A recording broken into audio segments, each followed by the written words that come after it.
요즘 젊은 커플들의 결혼 문화가 달라지고 있습니다.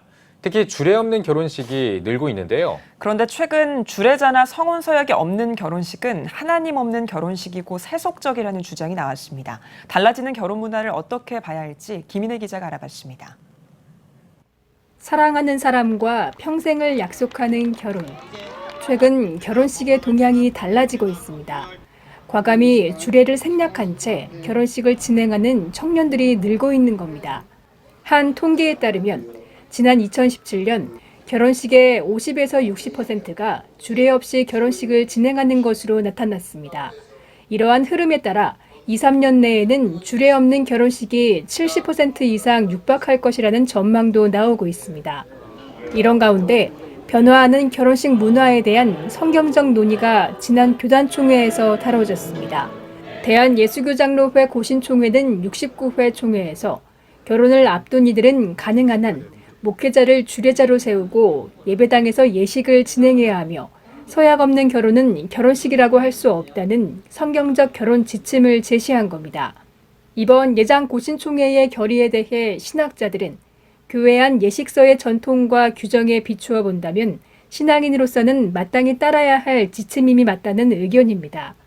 성결대학교 윤영훈 교수는 성경에서 결혼은 소명과 언약으로서의 결혼이라고 정의하고 있다며 교회가 세상의 예식 문화를 그대로 따라가는 것은 합당하지 않다고 설명했습니다.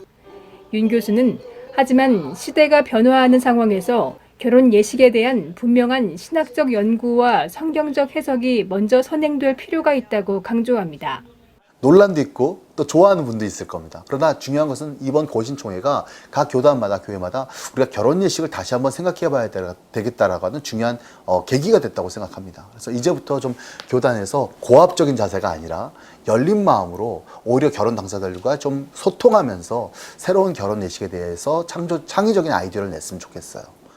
윤 교수는 또 주례 또는 교회 형식의 예식을 거부하는 이유에 대한 깊은 이해가 필요하다며 단순히 편리함이나 세속적 흐름을 쫓지 않도록 교회와 목회자들의 역할을 제안했습니다. 그러니까 단순히 지루함을 거부하는 것이 좋은 문화라는 건 아니지만 사실 의미와 재미란 말도 있지만 사실 우리는 의미를 추구하다 재미를 놓쳤어요. 그래서 조금 더 유쾌하고 화목한 결혼식이었으면 좋겠다고 생각하고요. 결혼하시는 두 신랑 신부의 삶을 깊숙이 알고 그들의 만남부터 지금까지의 성장 과정을 깊이 이해하는 그런 근거 속에서 주례사를 준비하셨으면 좋겠다고 생각합니다. 시대의 변화에 따라 점차 결혼식과 주례에 대한 의미가 달라지고 있는 가운데 이에 대한 신학적 입장도 요청되고 있습니다. CTS 뉴스 김인혜입니다.